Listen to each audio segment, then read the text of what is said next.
venous leak, ED, erectile dysfunction, and why erections collapse, and how to fix it properly, because I will not take about any surgeries and so on. I will try to explain why this is happening, okay? So why blood escapes the penis, okay? The real cause of venous leak, ED, okay? So venous leak is not a low libido or weak testosterone alone, okay? So venous leak, ED, and treatment for erectile dysfunction caused by this is like blood enters the penis, okay, but cannot be trapped, okay? So erections fade quickly, especially when standing or during thrusting, okay? So the venous leak, ED, is a failure of venous occlusion, okay? So key structures involved here are tunica albuginea, endothelium and glycocalyx, okay, venous outflow channels, and cavernous smooth muscle, okay. This is a structural plus biochemical problem, not just psychological ED. If you want to learn really how to boost the blood flow, okay, not even to your penile tissue, but the whole body, because even your heart is responsible for your erections, okay.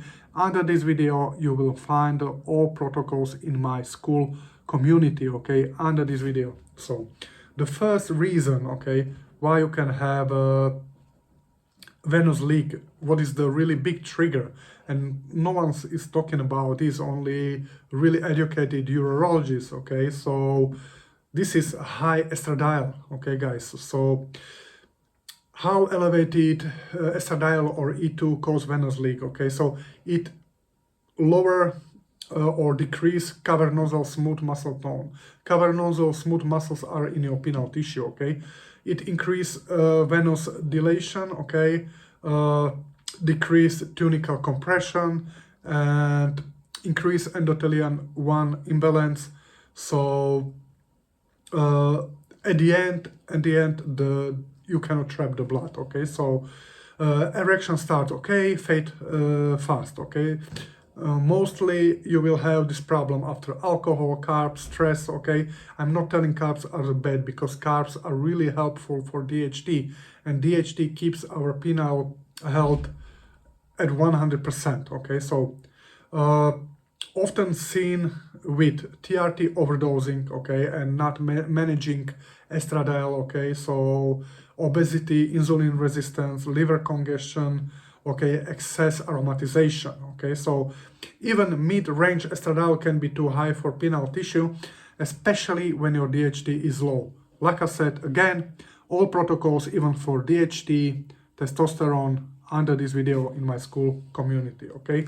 Testosterone street DHT, why DHT is critical for venous occlusion, okay? So testosterone alone is not enough, because yeah, it has also effect on nitric oxide, okay? So increase androgen receptor signaling locally, increase alpha adrenergic tone, so this means venous closure, okay?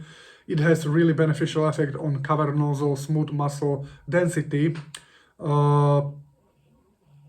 This explain, but this is mostly because of the DHT, yeah, not testosterone, DHT.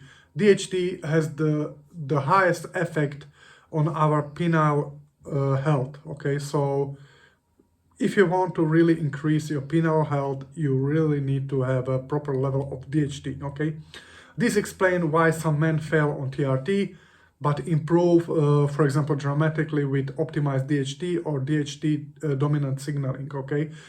I work also with many normal guys who even they have like 800 testosterone, but the DHT is low because, for example, they use like bad supplements, okay? They use like medication, they suppress DHT, okay? Sometimes guys are not optimized for DHT, okay? So, and then most likely venous leak is often DHT signaling deficiency, not just low testosterone, okay? Another thing is that no one really talks about glycocalyx damage, okay? this is the missing layer nobody talks about, okay? So because it regulates nitric oxide, endothelin, maintains microvascular integrity, prevents venous pooling, okay? Shear stress sensing, that your blood flows without, you know, suppression and so on.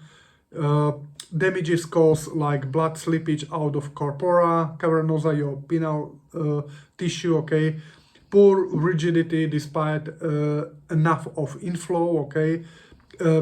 Even a weak response to PDE5 inhibitors, tadalafil, Cialis, okay? Viagra, because this is the crucial part, okay? Tadalafil, Viagra, they are not fixing like these issues, okay? They are only improving the signal, okay? So if your nitric oxide synthase is weak, okay, your penile like muscles, you have a lot of fibrotic tissue, this will not help, okay? So you really need to get to the root cause, okay? So common destroyers of, you know, glycocalyx, okay, is like COVID and spike exposure, okay, vaccination, all these kind of things, even when you had COVID several times. I had, okay, so I had really bad endothelial dysfunction. It took me sometimes to, you know, to like reverse this damage, okay? So chronic inflammation, smoking, high glucose, insulin resistance, oxidative stress, okay? Also, another factor contributing to venous leak can be fibrosis and structural damage, okay? Fibrosis reduces tunical elasticity, prevents proper compression of veins, okay?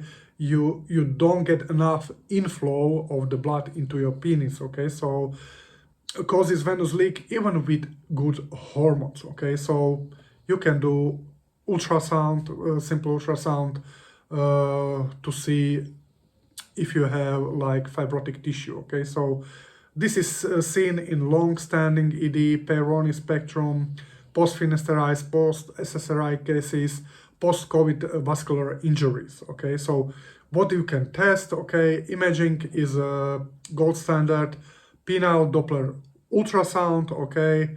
And you can make a blood works, okay?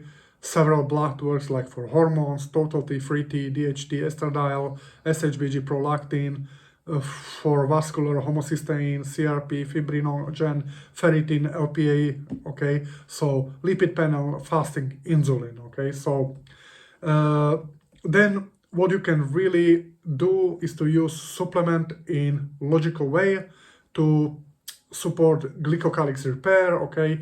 To improve smooth muscle and venous tone, and to like reverse this fibrotic damage and remodeling of your penile tissue, okay? So, like I said, if you really need to have anything, so check my protocols, okay, and let me know if you like this video.